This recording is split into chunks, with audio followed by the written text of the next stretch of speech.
Movie शुरू होती है डायना के चाइल्डहुड की मेमोरी से, जहां उसके होम आइलैंड थम्सकेरा में एक कंपटीशन चल रहा है।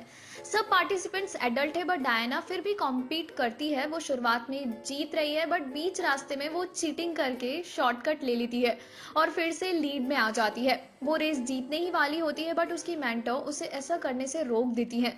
वो उसे बताती है तुमने चीटिंग करी है और एक वॉरियर को ऐसा नहीं करना चाहिए, तुम अभी रेडी नहीं हो। उसकी मदर उसे एस्टेरिया, जो उनकी हिस्ट्री की बहुत बड़ी वॉरियर थी, उसकी मिसाल देती है कि चीटिंग से नहीं, ब्रेवरी से आगे बढ़ो। Cut to next scene. Present time में पूरी सिटी में छोटे छोटे इंसिडेंट होते हैं जिन्हें वंडर वुमन बिना रुके सबको बचा लेती है। एक मॉल में कुछ लोग रॉबरी करने आए हैं, वो ऑलमोस्ट भाग जाते हैं बट उनमें से एक आदमी डर जाता है और एक बच्ची को मारने की धमकी देता है। डायना वहां आकर सबको बचा लेती है और सबको अपनी आइडेंटिटी रिवील ना करने को कहती है। वो इन सब के बाद अपने अपार्टमेंट में जाती है जहां वो अभी भी पास्ट के इवेंट्स और स्टीव की मेमोरी को पकड़कर बैठी है। एक शॉट में दिखाया जाता है कि कैसे सब लोग अपने पार्टनर के साथ है बट डायना अकेली बैठी हुई है। वो अभी भी अकेला ही फील करती है और अभी भी मूव ऑन नहीं कर पाई है। नेक्स्ट सीन में एक लेडी अपनी लैब की तरफ जा रही होती है। उसकी बॉडी लैंग्वेज से व्यूअर्स समझ सकते हैं कि उसमें कॉन्फिडेंस बहुत कम है और कोई उससे बात नहीं करता। उसके डॉक्यूमेंट्स गिर जाते हैं बट डायना के अलावा कोई और उसकी हेल्प करने नहीं आया। वो एक आर्कियोलॉजिस्ट है और पुराने आर्टिफैक्ट्स को स्टडी करती है। उसे एक आर्टिफैक्ट मिलता है जिसका नाम है सिट्रीन, जिसमें लैटिन में लिखा है ऑब्जेक्ट को टच करो और जो भी विश मांगोगे वो पूरी हो जाएगी।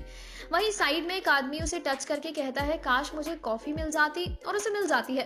डायना उसे हाथ में लेकर एक चीज की विश करती है जो हमें बाद में पता चल जाएगा। वो दूसरी लेडी नेम बारबरा मिनर्वा है, उससे बातें करती है। वो डायना को बताती है कि कैसे कोई उससे बात नहीं करता और सब उससे एज अ वियर्डो देखते हैं। डायना उस पर तरस खाकर लंच पर जाने को मान जाती है।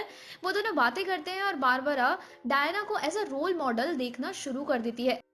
रात में बारबरा घर जा रही होती है और रास्ते में एक होमलेस आदमी को खाना दे देती है, जिससे पता चलता है कि वो बहुत हम्बल है। बट थोड़े आगे चलकर उसे एक आदमी छेड़ना शुरू कर देता है, पर वहां डायना आ जाती है और उसे बचा लेती है। वो वापस अपने ऑफिस में जाकर उस स्टोन से विश मांगती है कि वो डायना जैसी बन जाए। वो नेक्स्ट दिन सोकर उठती है और पाती है उसके रिफ्लेक्सेस इंप्रूव हो गए हैं और उसे बहुत अटेंशन मिल रही है। जो लोग कल उसे पूछ भी नहीं रहे थे अब उसे खुद बुला रहे हैं। बारबरा की बॉस उसे एक आदमी नेम्ड मैक्स लॉट से मिलवाती है। मैक्स एक टेलीविजन पर्सनालिटी है जो पेट्रोल का बिजनेस में सबको इन्वेस्ट करने को बोलता है। वो बारबरा के साथ फ्लर्ट करता है और बारबरा भी उसकी बातों में आ जाती है। वहाँ वो उस आर्टिफैक्ट को दिखता है। डायना वहाँ आती है और वो उन दोनों को रात में पार्टी के लिए इनवाइट करता है। मैक्स अपने ऑफिस में जाता है जहां वहां हमें पता चलता है कि उसका बिजनेस कुछ अच्छा नहीं चल रहा है और उसके इन्वेस्टर्स बैकआउट कर रहे हैं। वो वीकेंड था तो उसे उसका बेटा वहीं मिलता है, बट वहीं एक इन्वेस्टर उसके बेटे के सामने मैक्स की इंसल्ट करता है और वहां से चला जाता है। वो अपने बेटे को समझाता है और कहता है कि मुझ में बिलीव करो और तुम्हें मुझ पर गर्व होगा। डायना उस आर्टिफैक्ट को देखने जाती है बट वो वहां पर नहीं होता। उस बॉक्स में उसे एक रिसिप्ट मिलती है जिस पर मैक्स लॉट का नाम लिखा है। दोनों डायना और बारबरा पार्टी में आते हैं जहां बारबरा को कुछ ज्यादा ही अटेंशन मिलने लग जाती है। मैक्स उसे मिलता है और ऑफिस में जाने को कहता है जहां वो उस आर्टिफैक्ट को ले लेता है। डायना मैक्स को ढूंढती है बट वही एक आदमी उसे मिलता है और वही बात बोलता है जो पिछली मूवी में उसे स्टीव ने कही थी, I wish we had more time together. जहां हमें पता चलता है कि वो आदमी स्टीव है, मतलब डायना की विश पूरी हो गई है। वो दोनों वहां से चले जाते हैं और कैचअप करते हैं। Back to Max. वो अपने ऑफिस में जाता है और हमें पता चलता है कि वो बहुत पहले से इस आर्टिफैक्ट को अट्रैक्ट कर रहा था। वो विश मांगता है कि आर्टिफैक्ट उसकी बॉडी का एक पार्ट हो जाए, जिसका मतलब है कि मैक्स के पास अब आर्टिफैक्ट की पावर्स हैं। बारबरा को पता चलता है कि उसके पास सुपर स्ट्रेंथ है क्योंकि उसने विश मांगी थी डायना जैसे बनने की, तो डायना की पावर्स भी उसके पास आ गई है। डायना स्टीव को बाकी टेक्नोलॉजिकल और सोशल डेवलपमेंट्स के बारे में बताती है और वो उस आर्टिफैक्ट को ढूंढने निकल जाते हैं। मैक्स वापस उस इन्वेस्टर के पास जाता है और उसे ब्लैक गोल्ड, जो उसकी कंपनी है, उसके प्रॉफिट के इंप्रूवमेंट के लिए विश करने को मैनिपुलेट करता है। वो बातों बातों में हाँ बोल देता है, जिसके जवाब में मैक्स उसकी कंपनी का कंट्रोल ले लेता है और कहता है कि तुम मैजिकली मेरे रास्ते से हट जाओगे। जहां 5 मिनट बाद पुलिस उस इन्वेस्टर को अरेस्ट करने आ जाती है। डायना स्टीव को नई नई चीजें दिखाती है और ऑफिस में आ जाती है जहां बारबरा सबकी फेवरेट पर्सन हो गई है। वो डायना को बताती है कि वो आर्टिफैक्ट मैक्स के पास है। वो दोनों मैक्स के ऑफिस की तरफ जाते हैं जहां बहुत भीड़ भीड़ है, क्योंकि उसके सडन प्रॉफिट्स की वजह से सब उससे मिलने आ रहे हैं। वो दोनों उसके ऑफिस में चले जाते हैं जहां वो उस आर्टिफैक्ट्स के रिमेन्स को देखते हैं। डायना उसे देखकर समझ जाती है कि ये आर्टिफैक्ट किसी गॉड ने बनाया है। काफी गॉड्स ऐसे आर्टिफैक्ट्स बनाते हैं, बट उनमें एक यूनिवर्सल पावर का हाथ होता है। जैसे डायना का लैसो ऑफ ट्रूथ, ऐसे ही एक आर्टिफैक्ट है, बट उसे ट्रूथ से पावर मिलती है। सच तो सच है और इसके ऊपर कुछ नहीं होता, बट ये दूसरा आर्टिफैक्ट तो बहुत ही पावरफुल है, वो भी गलत तरीके में। वो बारबरा को कॉल करती है और उसे उस आर्टिफैक्ट की ओरिजिन की लोकेशन पता करने को कहती है। वो दोनों देखते हैं कि मैक्स एक जगह जिसका नाम है कायरो, वहां जा रहा है। डायना स्टीव के साथ मिलकर एक प्लेन चुरा लेते हैं और कायरो की तरफ निकल पड़ते हैं। वो स्टीव को कहती है कि हवा में उड़ना उसका गिफ्ट है और वो सब कैसे कर लेता है। स्टीव उसे बताता है कि ये करना आसान है, बस हवा को फील करना चाहिए और उसे पकड़ना आना चाहिए। ये सीन बोलने में अजीब लगेगा, बट अगर आप मूवी देखेंगे तो समझ जाएंगे। बारबरा उस आर्टिफैक्ट की लोकेशन का पता लगा लेती है और घर आ रही होती है जहां उसे वो आदमी मिलता है जिसने उसे पहले छेड़ा था। बट अब की बार वो पावरफुल है और उसे पीट देती है। बट ये बात देखने वाली है कि उसके इमोशंस भी चेंज हो गए हैं। जहाँ वो पहले इनोसेंट और काइंड थी, अब वो गुस्सैल और पत्थर दिल हो गई है। उसके आउटफिट से हम समझ सकते हैं कि पहले वो कलरफुल कपड़े पहनती थी और अब डार्क कपड़े, जिससे उसका बिहेवियर चेंज का पता चलता है। उस आदमी को देख जो होमलेस पर्सन उसे पहले मिला था, वो वहां आ जाता है और बारबरा से रुकने को कहता है, बट बारबरा उसे सिंपली कहती है, Business is our business, none of your business. Max Egypt में कायरो में पहुंच जाता है जहां वो एक आदमी से मिलता है जिसे किंग ऑफ क्रूड ऑयल बोला जाता है। वो उसे फिर से विश मांगने को मैनिपुलेट करने लगता है, जहां वो आदमी विश मांगता है कि उसका लैंड पूरे वर्ल्ड के लिए बंद हो जाए ताकि ये अपनी डिग्निटी मेंटेन कर सके। मैक्स उसकी विश पूरी कर देता है और उसके बदले में उसे उसकी सारी सिक्योरिटी ले जाता है। उस एरिया में वहीं पर एक बहुत बड़ी वॉल बन जाती है और वो जगह वर्ल्ड से कट ऑफ हो जाती है। उस जगह पर जो पानी का सोर्स था वो भी कट ऑफ हो जाता है। वहां पर डायना और स्टीव पहुंच जाते हैं जहां वो मैक्स की नई सिक्योरिटी से लड़ते हैं। फाइट करते हुए डायना को गोली लग जाती है, बट वो कमजोर हो गई है, जो कोई नहीं जानता कैसे। वो सड़क से कुछ बच्चों को बचा लेती है, जिसकी वजह से मैक्स वहां से भाग जाता है। डायना बारबरा से बात करती है, जहां बारबरा उसे बताती है कि आर्टिफैक्ट काफी सिविलाइजेशन के हाथ में आता रहा। उसके पास एक लास्ट लीड है जहां उसे एक पेपर एडवर्टीजमेंट मिला जहां कोई मायन सिविलाइजेशन का शामन होने का क्लेम कर रहा है। शामन मतलब एक जादूगर टाइप। वो तीनों उस शामन के पास जाते हैं जहां वो उन्हें एक बुक दिखाता है जिसमें उनकी सिविलाइजेशन की हिस्ट्री लिखी है। उस बुक में लिखा है कि उस आर्टिफैक्ट ने उनकी सिविलाइजेशन को तबाह कर दिया था और जो लोग बच गए थे उन्होंने उस आर्टिफैक्ट को दफना दिया था। डायना उस बुक को पढ़ती है तो और बताती है कि जिस गॉड ने ये आर्टिफैक्ट बनाया था उसने एक बहुत बड़ी कंडीशन रखी थी। जो भी उस आर्टिफैक्ट से विश मांगेगा उसकी विश तो पूरी हो जाएगी, बट वो आर्टिफैक्ट उस इंसान से उसकी सबसे इंपॉर्टेंट चीज़ उससे छीन लेगा। जिसे समझ जाते हैं कि डायना ने स्टीव को वापस लाने की विश मांगी थी, जिससे उसकी पावर, जो कि उसके लिए सबसे इंपॉर्टेंट चीज़ थी, वो उन्होंने ले ली। सेम बारबरा के लिए भी आर्टिफैक्ट ने उससे उसका काइंड हार्टेड नेचर छीन लिया था। आर्टिफैक्ट के इफेक्ट्स को रिवर्स करने के लिए या तो उन्हें आर्टिफैक्ट को तबाह करना होगा, नहीं तो अपनी विश को वापस लेना होगा। बारबरा ये करने से मना कर देती है और वहां से भाग जाती है, क्योंकि ये पावर मिलने के बाद ही उसे रिकॉग्निशन मिलनी शुरू हुई थी। अगर वो पावर चली गई तो वापस पहले की तरह बन जाएगी। उधर मैक्स के ऑफिस में लोग अंदर आने की ट्राई कर रहे हैं, जहां बहुत हॉस्टाइल माहौल हो गया है। मैक्स की तबीयत नीचे गिरती जा रही है, जहां वो सबकी विश पूरी कर रहा है और उसकी हेल्थ खराब होती जा रही है।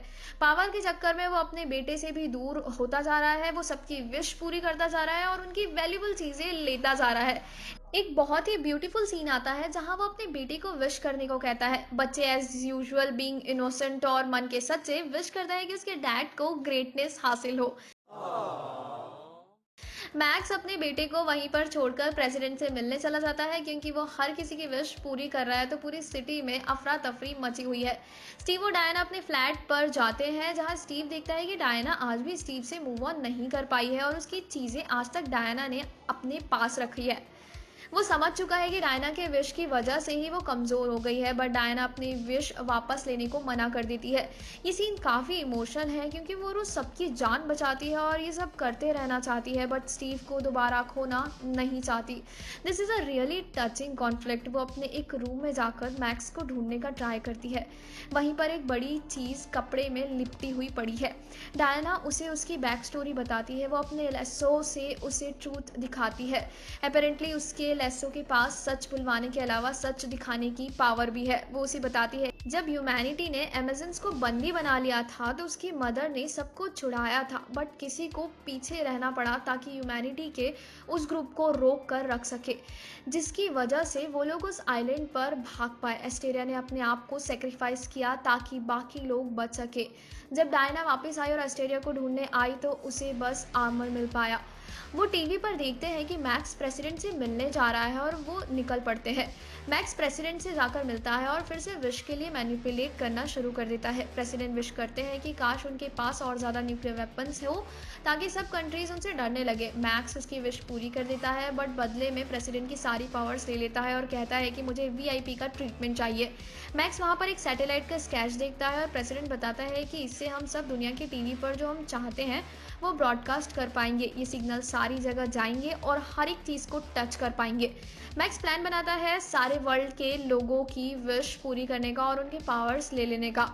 उसे और भी लालच हो गया है। वो सैटेलाइट ब्रॉडकास्ट करने के स्टेशन की तरफ जाता है जहां डायना और स्टीव व्हाइट हाउस में पहुंच जाते हैं।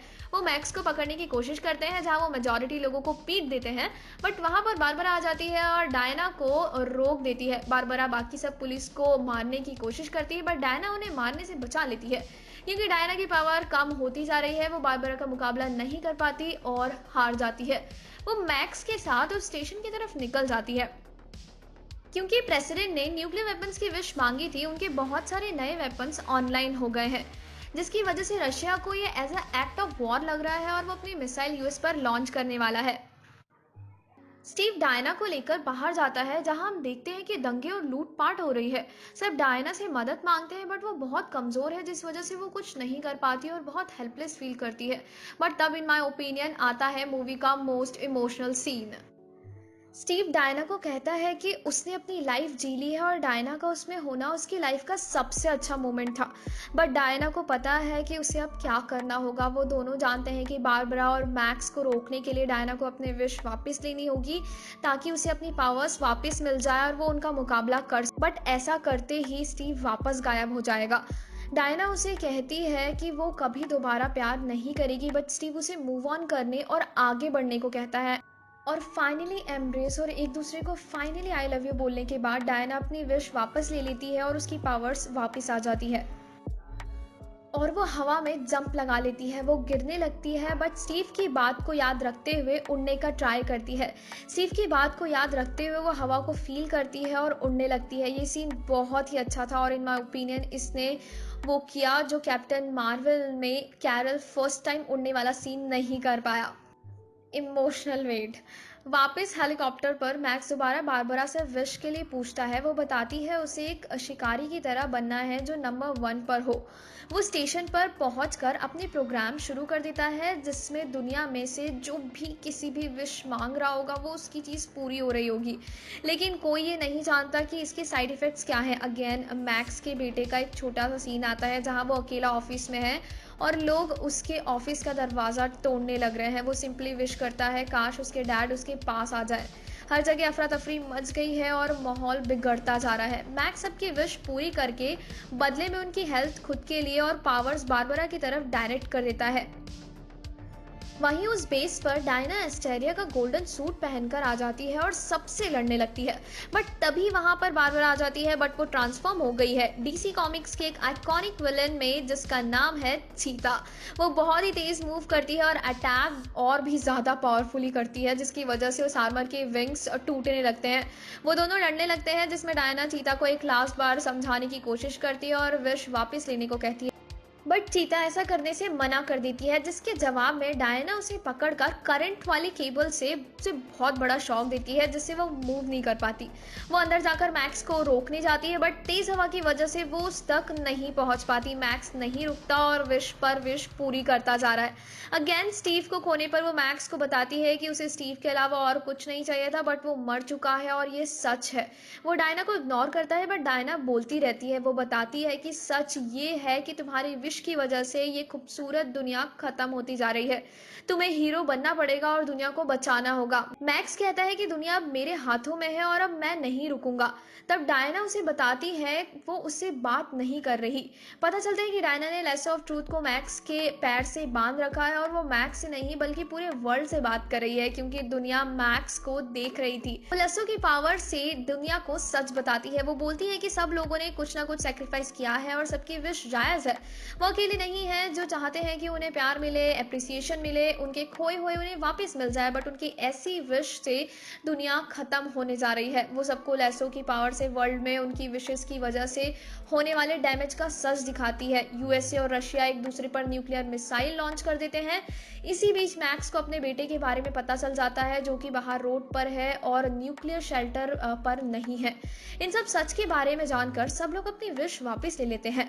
मैक्स भी अपनी विश वापस ले लेता है और एक एक करके सारी न्यूक्लियर मिसाइल्स गायब हो जाती है। कायरो में जो दीवार थी वो वापस गिर जाती है और सब पहले जैसे होने लगता है। हमें बारबरा, जो कि अब वापस ह्यूमन बन चुकी है, उसका सीन दिखाया जाता है, बट हम नहीं जानते कि उसने अपनी विश वापस ली या नहीं। मैक्स अपने बेटे को वापस मिलता है और उसे सॉरी कहता है, बट बच्चे बीइंग मन के सच्चे कहते हैं कि आई ऑलरेडी लव यू। कुछ टाइम बाद क्रिसमस आ जाता है, जहाँ सब स्नो को एंजॉय कर रहे हैं। डायना उस आदमी से मिलती है जिसकी बॉडी स्टीव के पास थी। वो नॉर्मली बात करते हैं, जहाँ हम समझ सकते हैं कि डायना फाइनली मूव ऑन कर चुकी है और आगे बढ़ने लगी है। पोस्ट क्रेडिट में एक सीन आता है जहां एक लेडी एक पोल को गिरने से रोकती है। जब उसका नाम पूछा जाता है तो वो बताती है कि वो एस्टेरिया है, जो कि जिंदा है। ये सीन लिंडा कार्टर ने प्ले किया है, जिन्होंने 1975 से 1979 तक वंडर वुमन की टीवी सीरीज में लीड रोल किया था। मूवी यहीं पर खत्म हो जाती है। इस मूवी ने कुछ बहुत ही अच्छे लाइफ लेसन देने की कोशिश की है। हम कभी कभी हमारे पास जो ऑलरेडी है उसे अप्रिशिएट नहीं करते, और जब वो चीज़ हमारे हाथ से चली जाती है हम उसकी वैल्यू तब समझ में आती है। बारबरा से हमें ये समझ में आया कि काइंड हार्टेड और हम्बल रहना चाहिए, और कैसे ज़्यादा पावर और फेम इंसान को बदल देता है। मैक्स ने हमें बताया कि ज़्यादा लालच हमें कभी फ़ायदा नहीं कराएगी। जो हमारे पास है हमें उसी में खुश रहना चाहिए। स्टीव और डायना की रिलेशनशिप ने हमें ये बताया कि कभी कभी पास्ट की मेमोरी कितनी भी सुंदर क्यों ना हो, उसे पास्ट को एक्सेप्ट करके हमें उसे पीछे छोड़कर मूव ऑन करना आना चाहिए, और सेल्फिश की जगह सबके बारे में सोचना चाहिए। So guys, this was Wonder Woman 84. We are Project Movie File. Thank you for watching this video.